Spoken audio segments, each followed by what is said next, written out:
une production Noyau Studio.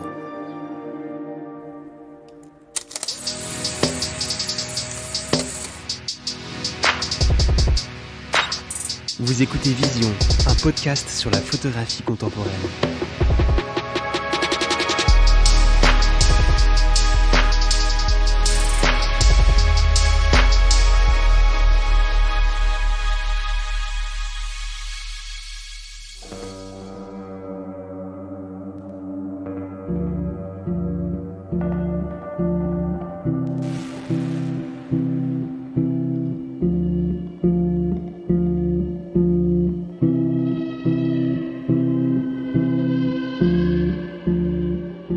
Cette photo, c'est le nu à la salle de bain. Donc là, c'est dans la série des appartements communautaires que j'ai commencé en 2001. J'allais à peu près 2 mois par an. Et puis pour finir en 2007, pour faire un documentaire qui s'appelle Communalka, qui est sorti, qui a eu 2 prix. Alors les appartements communautaires, comment j'ai connu ? Avant de préparer mon voyage en Sibérie polaire, au-dessus du cercle polaire, moi je m'intéressais au chamanisme. Parce que je suis animiste, moi. La personne qui était ethnologue russe, qui s'occupait du chamanisme à Saint-Pétersbourg, habitait dans un appartement communautaire. Parce que souvent on me dit, oui, mais c'est les pauvres qui habitent dans les appartements communautaires. Faux. Alors les appartements communautaires, que je vous explique, ça s'est passé à l'époque de Lénine. Parce qu'en fait, il y avait la construction de l'Union soviétique, donc des usines, et on faisait venir les gens de la campagne. Et les gens qui avaient des appartements, mais il y avait des appartements fabuleux dans Saint-Pétersbourg qui faisaient 200 mètres carrés ou 150 mètres carrés. Et on arrivait chez les gens, et ça s'appelait Tasser le bourgeois. Et on leur disait, ben voilà, nous on voudrait loger des gens, donc vous pouvez garder 2 chambres, mais toutes les autres chambres, on va loger des gens que vous connaissez pas. Et la cuisine sera en commun et la salle de bain en commun. C'est comme ça que j'ai appris. Puis j'avais regardé si les photographes russes avaient travaillé là-dessus, mais pas du tout. Donc je me suis dit, c'est un truc très intéressant. Parce que d'abord, c'est une époque, et en plus, c'est souvent dans des appartements qui sont souvent magnifiques. Et du coup, petit à petit, moi j'habitais chez une dame qui était peintre et qui me disait, tiens, j'ai une amie qui habite dans un appartement communautaire. Et petit à petit, je suis rentré dans les appartements communautaires. Par exemple, il y en a celui que j'ai filmé, il y avait à peu près 10 chambres. C'est une personne ou une famille qui habite dans une chambre. Et puis la salle de bain en commun, et les toilettes en commun, et la cuisine en commun. Et en fait, ils partagent que ça. C'est pas du tout un appartement collectif, pas du tout. Et c'est ça qui m'intéressait, parce qu'à chaque fois, je tombais sur des gens différents. Donc là, je suis arrivé dans cet appartement. Anna, elle était kirghize. Et elle avait des cheveux absolument magnifiques. Donc c'était un petit appartement. Donc j'ai photographié une personne. Et puis après, la voisine, dans la chambre d'à côté, elle était là. Et j'ai vu ses cheveux absolument fabuleux. Et je lui ai dit, mais est-ce que je peux te prendre en photo ? Et donc du coup, je lui ai dit, dans la salle de bain, ce serait bien. Et vous avez vu l'état de la salle de bain ? C'était tout comme ça.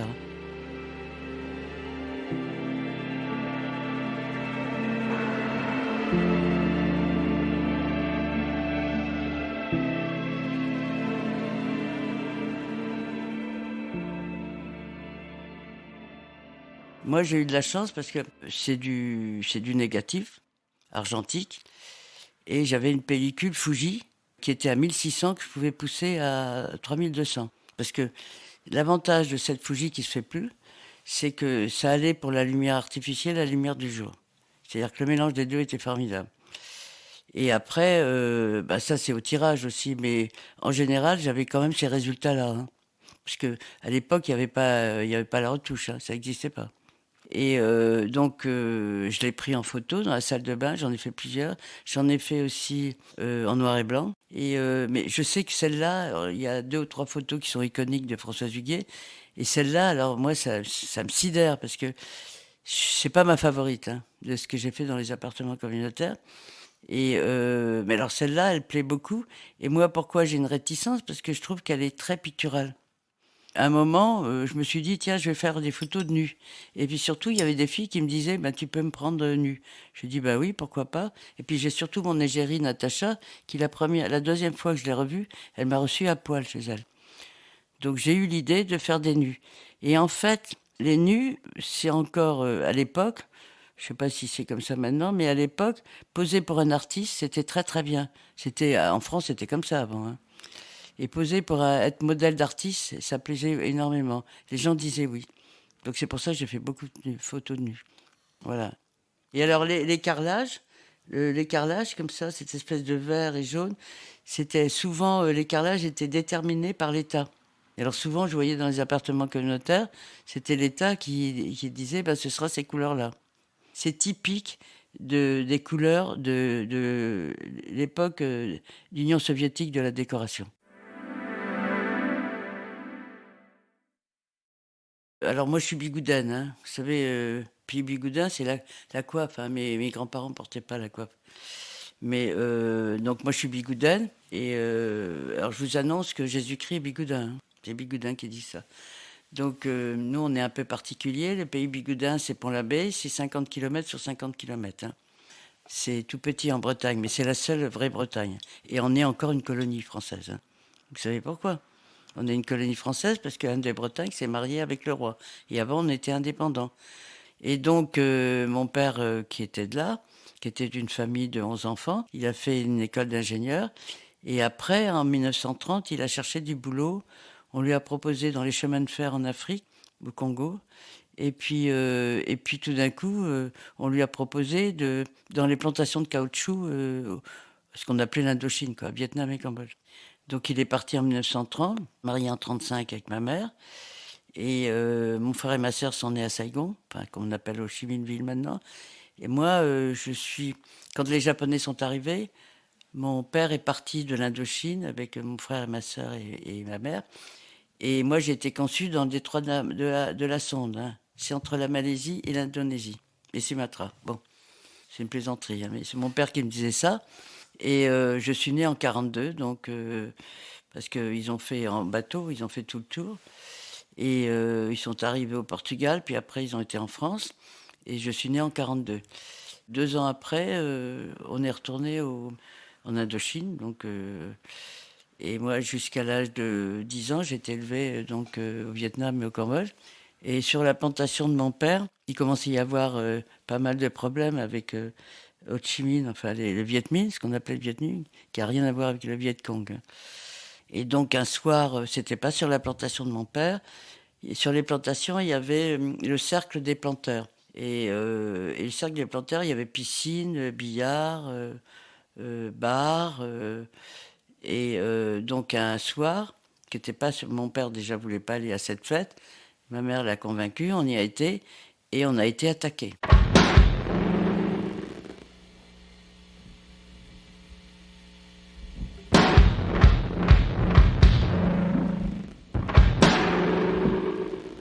Bon, c'est la panique, vous imaginez.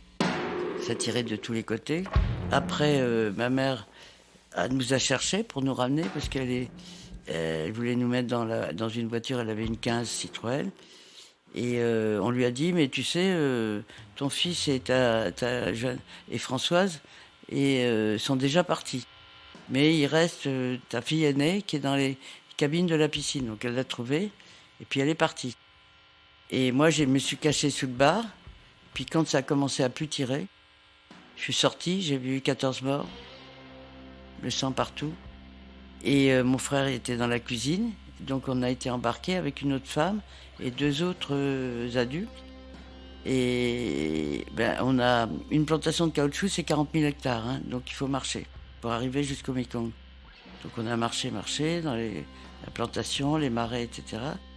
Et puis en bateau, ben, ils ont dit aux adultes qu'eux iraient dans un camp Viet Minh près de Saigon, tandis que nous, on resterait au Cambodge. Et puis finalement, ils ont libéré la femme parce qu'elle avait des enfants en bas âge. Et ils nous ont gardés, mon frère et moi. Mon frère avait 12 ans et moi 8 ans. Et là, on a été dans un camp qui était dans la jungle. Alors, bon, le camp, c'est des baraquements en bambou Moi, j'étais la seule petite fille. Il y avait la femme du commissaire politique, qui lui était un mec, qui a fait ses études en France, et qui le matin qui nous faisait la classe, parce que nous on a été pris au mois d'août, donc après on n'avait plus la classe, donc il nous faisait la classe le matin. On a pris le cambodgien, le vietnamien que je connais plus maintenant, mon frère parle encore. Et puis tout d'un coup l'armée française a voulu attaquer le camp, donc on a été envoyé dans un autre camp. Et là, mon frère a voulu s'échapper, il a été pendu par les pieds. Moi, j'avais des crises de palu terribles. Et puis surtout, moi, ce qui me faisait peur, c'est qu'il y avait des bêtes sauvages. Il y avait des serpents, des migales et tout. Moi, j'avais peur de ça. Et puis, un jour, le commissaire politique nous a dit, voilà, on vous met dans une charrette et vous retournez chez vous. On était à 50 kilomètres de chez mes parents. Donc, il nous a mis dans une charrette. Et moi, je voulais pas partir. Ça s'appelle le syndrome de Stockholm, hein. Donc je m'étais habituée, et puis je savais qu'il fallait que je retourne en classe. Donc du coup, on a atterri dans la pagode qui était sur la plantation que dirigeait mon père. Et là, on est resté 2 jours chez les bons, très très bien accueillis. Et ils ont dit à mon père, envoie ton chauffeur parce que c'est un peu dangereux, il y a quand même beaucoup de Viet Minh. Donc il a envoyé le chauffeur, puis on est retrouvé à la maison, donc ça a été une fête partout et tout ça. Donc on a toutes les photos de ça. On a eu de la chance parce que les religieux bouddhistes cambodgiens qui ont dit garder des enfants, c'est pas possible. Parce que en fait, ma mère est allée voir le gouverneur d'Indochine, qui évidemment a rien fait du tout, mais ils ont proposé qu'on soit échangé contre 2 commissaires politiques. Et Ho Chi Minh a dit ah non, non, ça vaut pas 2 commissaires politiques. Et on a eu de la chance parce que c'est vraiment les religieux cambodgiens. Et le vénérable, ça s'appelle un vénérable, celui qui dirige la pagode. Le vénérable, il est resté ami avec mes parents. Ils se sont écrits pendant souvent. Et puis malheureusement, au moment des Khmers rouges, il a été tué.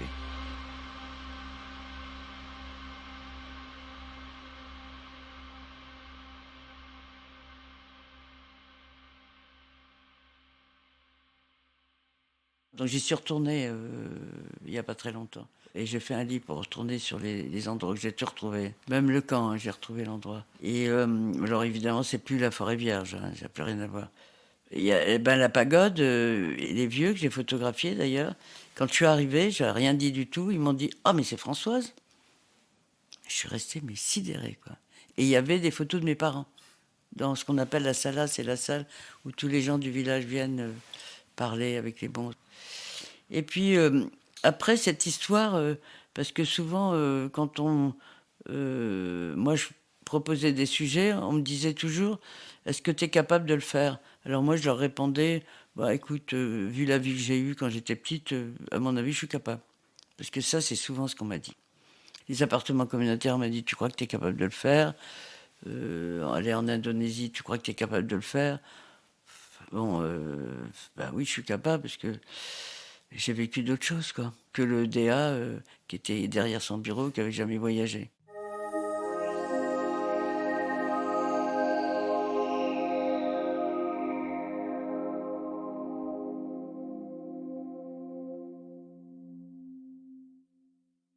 Je suis revenu en France parce que mon père, on a été libérés en 51. Nous, on a été envoyés à Saigon parce que c'était trop dangereux. Il y avait beaucoup de problèmes à l'époque. Et mon père a été convoqué par les 2e bureaux à Phnom Penh, la capitale du Cambodge. Et on lui a dit, vous donnez vos renseignements. Mon père m'a dit, vous ne m'avez pas aidé, vous n'aurez rien du tout. Où vous partez, vous êtes accusé d'intelligence avec l'ennemi. Donc il a donné sa démission et puis on est parti, on est revenu en 53, une année avant Dien Bien Phu.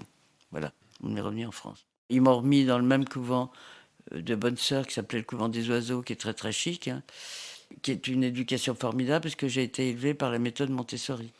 Donc j'ai passé mon bac là, et puis le premier, parce qu'à l'époque il y avait le premier et le 2e bac. Le premier bac j'ai passé là, le 2e bac je l'ai passé à l'école alsacienne. Je voulais faire du cinéma. Et puis à l'époque c'était l'IDEC, maintenant c'est la FEMIS. Et puis nous on avait premier, 2e bac, et après on avait propédeutique. On refaisait toutes les matières, hein. Et quand j'ai vu le programme qu'on avait pour l'IDEC, c'était que du texte.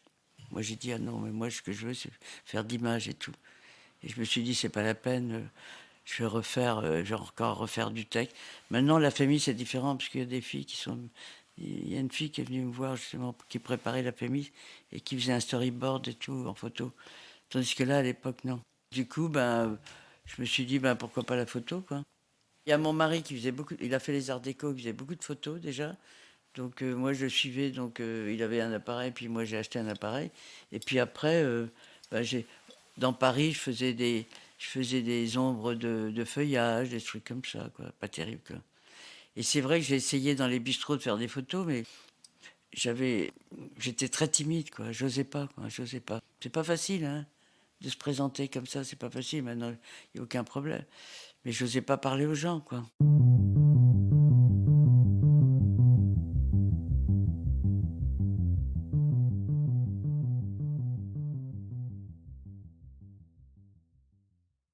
Au début, j'étais beaucoup en Asie parce que, en fait, je voulais aller au Cambodge, mais il y avait les Khmers rouges, c'était pas possible. Donc en fait, j'ai été, en Indonésie, en Malaisie, Singapour. Tout ça, c'est dans les années 80 que j'ai adoré, quoi, parce que Singapour, ça a beaucoup changé, mais il y avait le quartier chinois, le quartier indien. Kuala Lumpur, c'était passionnant aussi. Il y avait, par exemple, toutes les boutiques avaient des publicités qui étaient sur des stores en bambou. Ça, je faisais de la diapo à l'époque. Ça, j'ai retour scanné, c'est magnifique. C'est juste magnifique. Et puis l'Indonésie aussi, Sumatra aussi. L'Indonésie, j'aime beaucoup ce pays. Puis après, j'étais au Japon, parce que le Japon, j'avais très envie. Et puis, parce que j'avais vu des films japonais. J'étais aussi à Calcutta, parce que Satyajit Ray, le cinéaste, j'adore. Et puis Calcutta, ça m'intéressait justement. Bah, j'y ai été surtout pour Satyajit Ray, mais j'ai été aussi parce qu'il y a l'université avec une bibliothèque, parce que c'est l'ancienne capitale du temps des Anglais, quoi. Et puis, alors, je revenais du Japon, et au Japon, il y a la langue des femmes et la langue des hommes. Et moi, j'ai un copain qui est anthropologue, Jean-Jacques Mandel, qui m'a dit: «Mais tu sais, tu devrais aller en Afrique». Je lui ai dit: «Oh non, non, merci». Il m'a dit: «Mais tu sais, au Mali, il y a aussi le langage des femmes et des hommes». Et puis tout d'un coup, Rock and Folk m'a proposé de suivre Salif Keïta et Mori Kanté. Donc ça, c'était dans les années 81. Donc je suis parti au Mali sans connaître quoi que ce soit. Puis j'ai suivi donc Salif, et puis j'ai suivi Mori Kanté aussi dans une tournée. Et là, j'ai appris énormément de choses avec les musiciens. D'abord, c'est une musique que j'adore, que je connaissais pas du tout. Ah oui, alors mon ami m'a donné le livre de Léris, La flûte fantôme. Donc je l'ai lu, et Léris vivait encore. Donc j'ai dit: bah, j'aimerais bien faire le trajet, refaire le trajet. Donc j'ai été voir Léris pour lui demander la permission. Il m'a dit: bah, écoutez, il n'y a aucun problème. Et puis j'ai eu une bourse. Et donc je suis parti de France, traversé le Sahara, Sénégal, puis après en voiture de Dakar à Djibouti. Je peux plus le faire maintenant, hein. C'est impossible. Avec les djihadistes, Boko Haram, c'est impossible. Et là, c'est un voyage fabuleux que j'ai fait, vraiment. Parce qu'on a bivouaqué, on habitait chez les chefs de village ou chez les gens. Et aussi bien le nord du Nigeria était fabuleux. Avec les émirs et tout, c'est formidable. L'Éthiopie, passionnant. C'était du temps de Mengistu, hein. Il n'y avait plus l'empereur. Et alors l'Éthiopie, j'étais tout le temps suivi. Et l'ambassade de France m'avait dit: bah, écoute, si tu as un problème, dès que tu as terminé des pellicules, tu me les donnes, et puis ça va revenir par la valise diplomatique. C'est comme ça que j'ai pu. Mais ça, c'est un voyage aussi, puis après Djibouti, quoi. Après l'Asie, quoi. Après avoir travaillé pour ce journal qui s'appelait Santidé, qui avait un sujet de 15 pages de curiosité, donc moi je ramenais des sujets, notamment par exemple les marionnettes balinaises qui étaient en cuir, et moi le sujet c'était la dentelle de cuir, c'était marionnettes, donc photos et textes.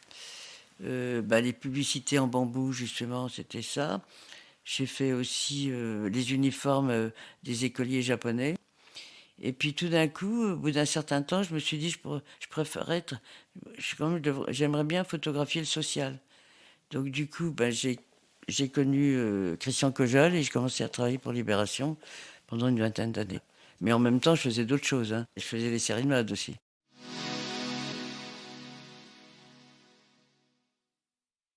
Les séries de mode, ça a commencé par Marie-Claire Bis. Et en fait, comme je faisais les photos de mode pour Libération, là, les défilés, le DA, qui malheureusement n'est plus là, m'a appelé, il m'a dit: François, tu veux pas faire des séries de mode? Je lui ai dit: c'est quoi ça? Alors il m'a expliqué, donc c'était, il fallait travailler avec une styliste qui allait choisir les robes, il fallait choisir les mannequins avec la styliste, le coiffeur maquilleur, etc. Donc j'ai tout appris. Et donc là, ben, les premières, ça a été à Palerme.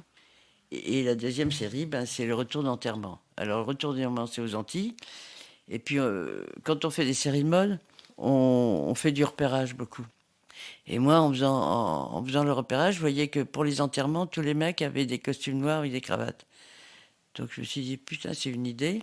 Je garde cette idée, mais je voudrais un ciel orageux et un champ d'ananas, et la jeune femme, c'est du cacharel et en jaune comme ça. C'est vraiment un cadrage de reportage, parce que il y a lui qui est au premier plan comme ça, et puis il y a les deux mecs derrière. Et ça, c'est vraiment un cadrage de reportage. Et moi, j'en ai fait, à chaque fois que j'ai fait des séries de mode, c'était un peu comme ça. C'est vraiment... il m'avait dit, d'ailleurs, le DA, il m'a dit: François, il faut que tu restes dans ton ambiance de reportage. Donc un premier plan, souvent, enfin un cadrage de premier plan, voilà. Et puis en faisant... euh, bah, sur les photos, là, il y a des gens qui sont pas du tout... C'est pas des mannequins, hein.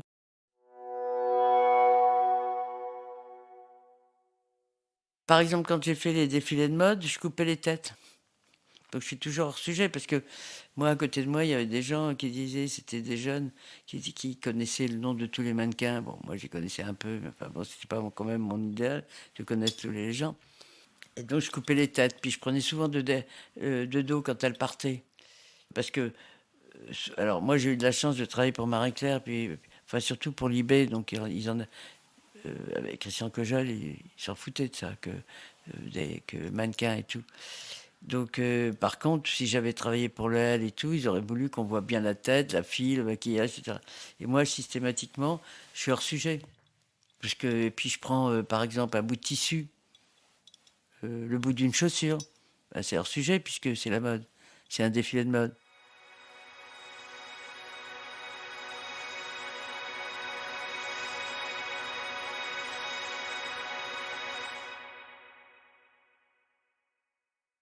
Par exemple, quand je suis parti aussi bien au Japon, j'ai regardé les films. Ozu, par exemple. Ozu, c'est extraordinaire. Mizoguchi, c'est fabuleux, quoi. Et donc, j'ai regardé les films, donc ça m'a inspiré pour le cadrage. La Russie, c'est pareil, ça m'a inspiré. Vous voyez le livre, là, le détroit de Bering, que j'ai fait après l'Afrique fantôme, pendant 6 mois, jusqu'au détroit de Bering. Ça aussi, c'était une folie. Je venais revenir d'Afrique, mais tout d'un coup, je me dis: ah ben non, mais je vais partir au-dessus du cercle polaire. Euh, Christian Kegel m'a dit: t'es sûr, Françoise? Ben oui, je voudrais trouver un endroit comme l'Afrique fantôme, où il n'y a pas d'arbres, mais l'Afrique fantôme, il fait très chaud, là, je voudrais dans le froid. Voilà, je suis parti comme ça. Et à l'aventure, quoi. Je crois que c'est l'un des plus beaux voyages que j'ai fait, hein. C'est complètement surréaliste. C'est formidable, c'est un des plus beaux voyages. Maintenant, notamment, il y a une ville industrielle qui s'appelle Norris, que j'ai réussi, j'adore faire la photo en usine, que j'ai réussi à photographier. Maintenant, Poutine refuse systématiquement que les photographes aillent là-bas. À l'époque, moi, je n'étais pas du tout influencé par les photographes, parce que nous, évidemment, à chaque fois, on nous parlait de Cartier-Bresson, etc., etc. Moi, il y a un photographe que j'aime beaucoup, c'est Eugene Smith, parce qu'il a quand même fait, il travaillait pour le Life, il a fait quand même ce truc à Minamata, là, qui était au Japon, qui est quand même extraordinaire. Et lui, j'aime vraiment beaucoup son parcours. Mais autrement, les photographes m'ont jamais intéressé. Il y a une seule chose que disait Cartier-Bresson, que c'est la meilleure photo, on l'a dans la tête. C'est une photo qu'on n'a jamais prise, on l'a dans la tête, et ça, c'est vrai. C'est tellement vrai que quand je revenais, bon, j'avais des planches contact, et je regardais les planches contact, je disais: oh là là, c'est que de la merde. J'ai tout raté. Et donc j'attendais 15 jours, et puis là, ça allait, quoi. Je me suis calmé. C'est sentimental, hein, quand on revoit les planches contact comme ça. Bah, c'est pareil, même en numérique, hein, quand on voit ces sentiments. Moi, je fais encore des planches contact, hein, même en numérique. C'est sentimental aussi, hein, c'est ce qu'on a vécu aussi, c'est ça aussi. C'est ce qu'on a vécu.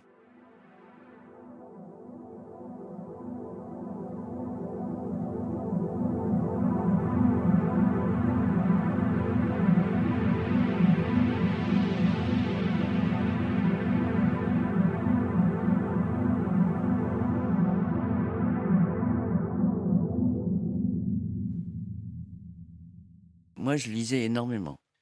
Quand j'ai préparé l'Afrique, je lisais énormément. Quand j'ai préparé la Sibérie polaire, j'ai lu énormément. Dostoïevski, Gogol, Saint-Pétersbourg, etc. L'Afrique aussi, j'ai lu énormément. Puis j'ai rencontré des ethnologues, etc., qui me parlaient du pays. Puis j'allais beaucoup au cinéma. Et puis maintenant, ce qui m'inspire aussi, c'est les séries. Il y a des cadrages, il y a des lumières dans les séries. Parce que les gens disent, oui, une série. Ben non, il y a des trucs formidables. Et puis il y a aussi aller voir les trucs un peu, les expositions un peu. Bon, je parle pas d'aller chez Vuitton systématiquement, mais d'aller voir des expositions, peut-être des galeries ou des petites expositions. Par exemple, le musée romantique là, qui est à Paris, qui est une merveille, ben, il faut le visiter, quoi. Il faut le visiter, il faut systématiquement, il faut creuser, creuser, creuser. Pareil pour la musique. Et puis, c'est comme ça, petit à petit, j'ai commencé à parler avec les gens, parce que je fais beaucoup de photos chez les gens, et parler avec les gens, parce que ce qui m'intéresse, moi, c'est la vie des gens. Ma vie, bon là, je vous la raconte, ma vie, mais bon, c'est pas forcément passionnant, mais la vie des gens, c'est passionnant. Moi, quand j'ai fait autour de Paris, pour le Grand Paris, il va y avoir 68 gares, j'ai décidé de faire 45 familles à côté des futures gares. Donc ça n'a pas été facile pour trouver. Moi, j'ai trouvé. Mais je suis tombé sur des gens, sur des trucs extraordinaires. Parce que j'ai été dans une famille cambodgienne, une autre famille des Sénégalais, toutes sortes de familles, des vieilles dames. Et leur vie m'intéresse, c'est ça qui m'intéresse. Moi, ma vie, bon, ça va, je la connais. Mais moi, ce qui m'intéresse, c'est la vie des gens. C'est passionnant, la vie des gens. D'abord parce que la vie des gens, c'est souvent, ils viennent d'une autre culture, d'un autre pays. Et ça, c'est indispensable de le savoir. Et indispensable de rencontrer ces gens. Indispensable. Moi, souvent, parce que le Mali, c'est mon deuxième pays, j'adore ce pays. Et souvent, les travaux, là, ils sont faits souvent par des ouvriers. Et moi, j'arrive et puis je leur dis bonjour, etc. Puis je leur parle en bambara. Ils me regardent, ils me disent, non mais attends, c'est pas vrai, une Française qui parle bambara. Et là, je dis, mais vous venez d'où? Vous êtes Soninké? Il me dit oui. Et puis en plus, comme je connais tous les noms de famille, Keïta c'est des nobles, etc., je connais tous les noms de famille, d'où ils viennent. Ça, effectivement, ça fait des contacts. Et puis à ce moment-là, tout d'un coup, je leur dis, bah, pourquoi je peux pas aller chez un Malien? C'est pas évident, hein, faire des photos chez les Maliens, en France. Effectivement, je suis très très curieuse et ma mère, elle me disait, c'est trop curieuse, parce que moi, je posais toujours des questions aux gens qu'il fallait pas. Et elle me disait, c'est un vilain défaut. Ben, moi, je dis que c'est pas un vilain défaut, au contraire, c'est une qualité. Là, je viens pour le Grand Paris de faire l'usine de tunnelier là, près de Strasbourg, en Allemagne. Et là, il y a plus de 200 ouvriers. Donc, j'ai passé une semaine, de 6 heures du matin à 11 heures du soir. C'est passionnant. Parce qu'il y en a qui venaient, de Turquie, mais qui vivaient en France, mais qui faisaient tous les matins, ils arrivaient dans l'usine. Et puis, il y a un jeune homme qui était beau comme, très très beau. Je lui demande son nom, donc il me donne son nom. Alors, je lui dis, ah ben, t'es pas de Turquie? Il m'a dit, mais comment vous savez? Ben oui, je sais un petit peu, quoi. Et puis, je voyais qu'il n'était pas très en forme. Enfin, il avait une tête. Je lui dis, ben, ça n'a pas l'air d'aller. Il me dit, et ben, il m'a raconté sa vie, qu'il divorçait, etc., etc. Je sais tout. Et il m'a dit, bon, écoute, on va s'asseoir dehors et puis je vais te raconter. J'ai échangé avec lui, je lui ai dit, mais le divorce, c'était obligé et tout. Et oui, mais je peux pas voir ma fille et tout. Donc, je suis un peu conseillère, quoi.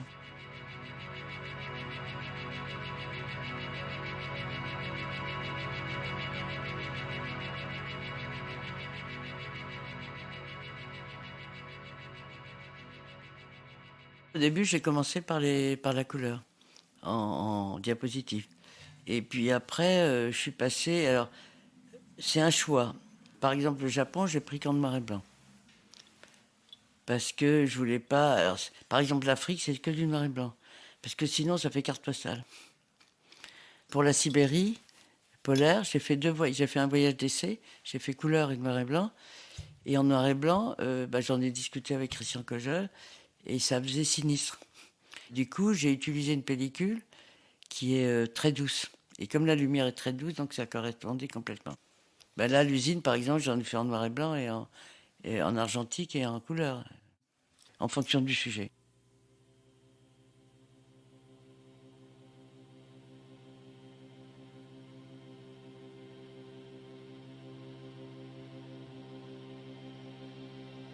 En fait, c'est à Tombouctou, c'est le fleuve, c'est ce Niger.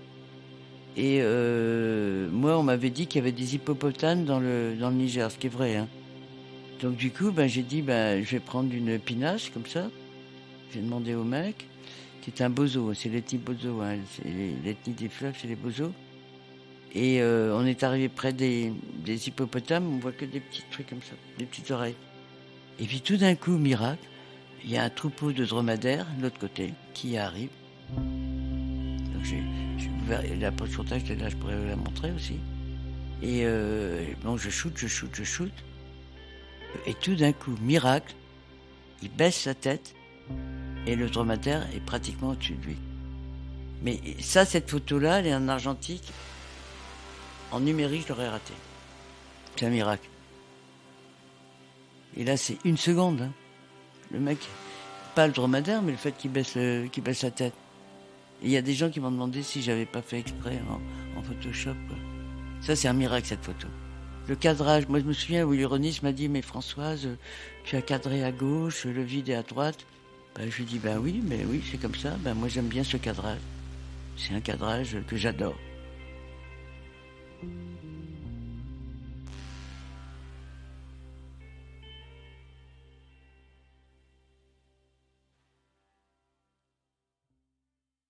Quand j'ai travaillé pour l'IB, pour sortir de France pour les vacances, on avait le droit qu'à une certaine somme. Donc avec Christian Kojol, j'ai eu une idée en disant ben, on va voyager à Paris dans différentes communautés. Donc j'ai fait les Tamouls qui venaient d'arriver, vous savez, le problème des Tamouls. Il y avait un squat Tamoul près de la gare Montparnasse qui était génial. Et puis ben, Barbès. Et donc tout le monde me disait il n'y a pas de photographe africain. Alors moi j'étais au Mali. Je commençais, bon, comme je vous ai dit. Puis j'ai suivi un groupe de Ségou, de Super Biton de Ségou. Je les ai suivis en Allemagne de l'Est, de l'Ouest. Je les ai suivis. J'ai fait un livre sur le guitariste, qui est un guitariste virtuose, qui est extraordinaire. Et donc je les ai suivis, Angoulême, partout. Oui. Après j'ai monté avec une copine son orchestre à Paris. Et puis il a joué un peu partout. Et ça m'énervait qu'on dise oui, il n'y a pas de photographe en Afrique. Or que moi, je savais puisque j'ai voyagé en Afrique, donc j'avais vu. Et puis, j'ai fait des stages à Bamako de photos avec un photographe qui faisait des cartes postales et qui m'a dit, et moi, parce que ce qui m'intéressait, c'est d'aller à chaque fois chez les studiotistes, mais j'ai fait ça à Calcutta, j'en ai fait un peu partout. Et donc, il m'a dit, ben, je vais t'emmener chez un mec qui s'appelle Malik Sidibé et l'autre, c'est Dou Keïta. Donc, j'ai fouillé, voilà. J'ai encore les photos là. Et puis, bon, après, il y a des gens qui ont pris la relève, comme Magnin, qui a pris la relève. Ça, c'est leur problème. Hein. Et puis, bah, j'ai dit, il faut absolument, à Bamako, comme à Dakar, il y a un festival d'art, il y a le FESPACO au Burkina, et au Mali, il n'y a rien. Donc j'ai dit, on va le faire au Mali. Alors mes copains photographes sénégalais m'ont dit, non, fais-le au Sénégal. J'ai dit, non, je fais-le au Mali. Et en plus, le Mali, pour moi, était au niveau lumière, les intérieurs en noir et blanc, c'est le pays de la lumière. Ben, d'abord, il y a Souleymane Cissé, le cinéaste que j'ai photographié, que je connais bien, qui a fait un film qui s'appelle Yélé, qui s'appelle La Lumière, hein, parce que la lumière à l'extérieur, à l'intérieur est absolument extraordinaire, parce que c'est toujours un peu sombre, quoi. Il y a juste une lumière, un rayon qui arrive par une fenêtre. Et donc j'ai dit, ben, il faut créer la Biennale. Alors je me suis battu. J'ai été voir le président du Mali, du ministère de la Culture. J'ai le ministère de la Culture en France qui était Agnès Duclos-Saint-Cyr. Et puis, il y avait aussi l'équivalent maintenant de l'Institut français qui s'appelait autre chose. Et j'ai été les voir aussi. Et donc, pour trouver le financement. Puis après, ben, j'ai été dans certains pays pour chercher les photographes. C'est tous les 2 ans. L'année dernière, elle n'a pas eu lieu parce que le Covid. Et puis cette année, j'espère qu'elle va avoir lieu parce que ça va pas très bien au Mali. Moi, j'y vais. Théoriquement, j'y vais à chaque fois, moi, à la Biennale. Et ça marche bien. Ça marche bien. Puis là, il y a de sacrés photographes en Afrique.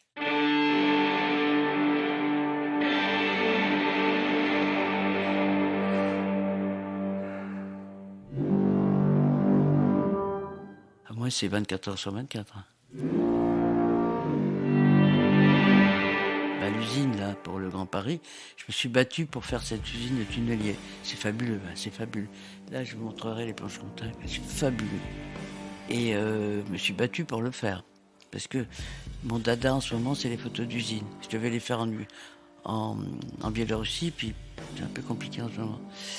Mais c'est mon dada en ce moment, les photos d'usine. On a des dadas comme ça, les photographes. Moi, c'est l'adrénaline à fond la caisse. Je vais vous dire, quand j'ai été faire les photos de l'usine, là, moi, je me suis cassé le bras il y a 1 an. Hein, j'ai une capsulite. Et bien maintenant, j'arrive à tenir mon appareil, mais au début, j'y arrive pas. Eh bien, moi, dans l'usine, à 6h du matin, 11h, je me suis aperçu de rien. J'étais là avec mon appareil, quand il fallait sur le pied et tout. Adrénaline. C'est ça, en fait. Moi, je suis très excité. Très, très excité. Après, à la fin, oui. Moi, là, parce que je viens de faire, je suis amoureuse des photos, mais c'est très rare quand je dis ça. Très, très rare. Mais c'est l'excitation sur place, quoi. On voit plein de trucs et tout. Et moi, souvent, maintenant, mes copains me disent que j'ai des yeux comme des scanners. Et c'est terrible. Parce que je vois déjà le cadrage que je vais faire, par exemple, de vous. Et dans la rue aussi.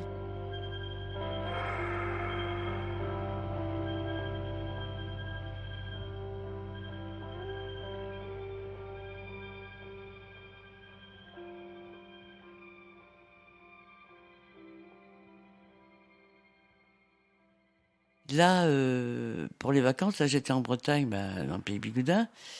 Et l'endroit où je vais maintenant, c'est une très belle plage. Et maintenant, c'est Bobo Gros. J'ai fait un journal que je vais appeler Bobo Gros.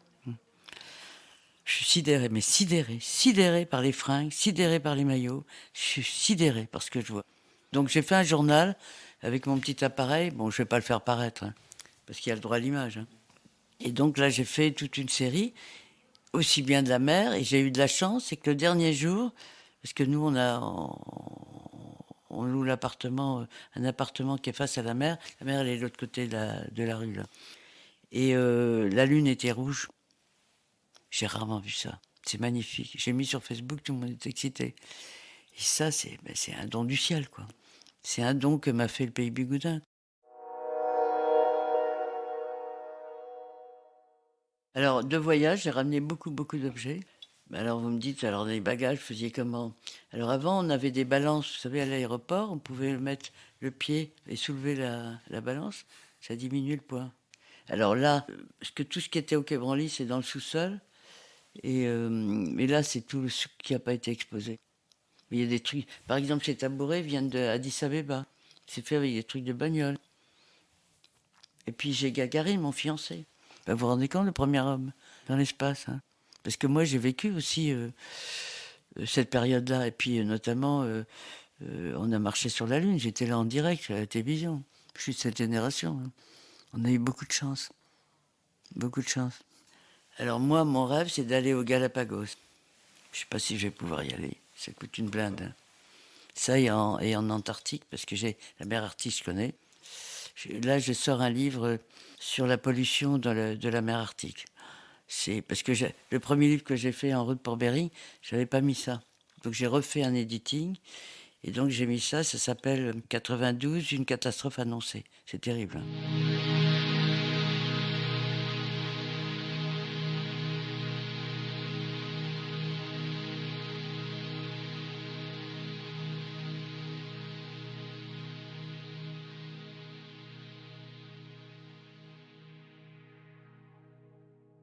Non, c'est pour moi.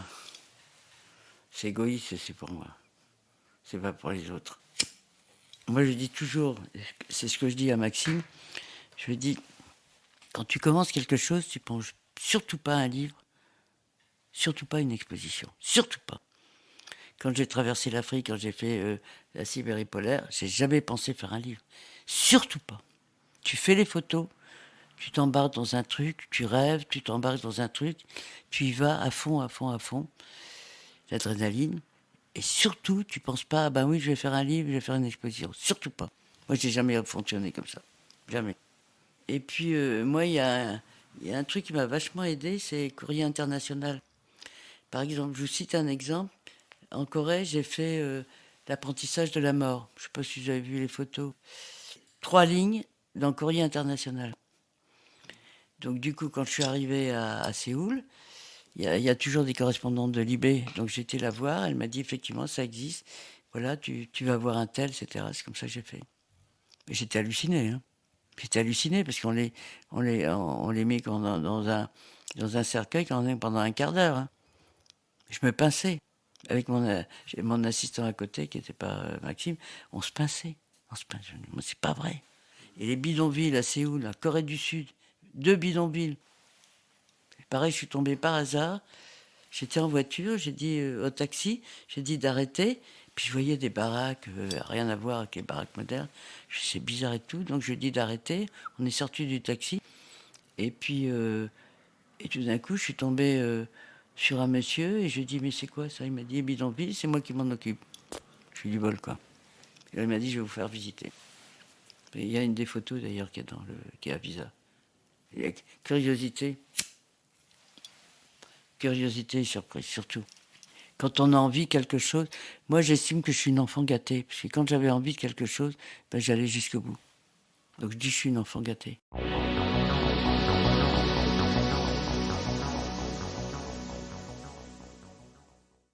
Ce que je voudrais faire. Alors j'ai des projets, j'ai la monographie de l'Afrique. C'est Jean-Luc Monterosso qui m'a conseillé de faire ça. Et un livre. Hein. Et puis un autre livre sur l'intimité, puisque je suis assez forte là-dessus. Il y a aussi, je suis une femme et puis j'ai l'âge que j'ai aussi. C'est que les gens se lâchent. Par exemple, quand j'arrive dans une famille, on discute, on prend un café, etc. Je regarde tout comme ça. J'ai déjà les cadrages dans ma tête. Hein. Et puis tout d'un coup, je leur dis, ben, je voudrais aller aux toilettes. Donc alors je vais aux toilettes. Et puis dans les toilettes, il y a des photos, des journaux. Chez les musulmans, il y a la bouilloire. Et puis il y a le papier toilette. Hein. Et je sors et je dis, bah, dites donc, votre papier toilette, il est génial, vous l'avez acheté où? Ah ben, on l'a acheté chez Carrefour. Je dis, ah ben, le mien, je ne l'ai pas acheté chez Carrefour, mais je vais y aller. Bah, plaisanterie. Et là, il me dit, vous voulez visiter l'appartement? Ben, je dis, oui, pourquoi pas. Et à ce moment-là, par exemple, on arrive dans la chambre, il y a la garde-robe. Je dis, je peux regarder votre garde-robe? Oh ben, dites donc, cette robe, elle est magnifique. Vous pouvez la mettre? Oui. Après, la salle de bain. Ah ben, j'ai même des gens sous la douche. Hein. Moi, je suis toujours en retrait. Je suis hors sujet et en retrait. Parce qu'il faut être en retrait. Parce qu'on est là, un témoin, mais comme en retrait, quoi. Il faut surtout pas marcher sur les pieds des gens, quoi.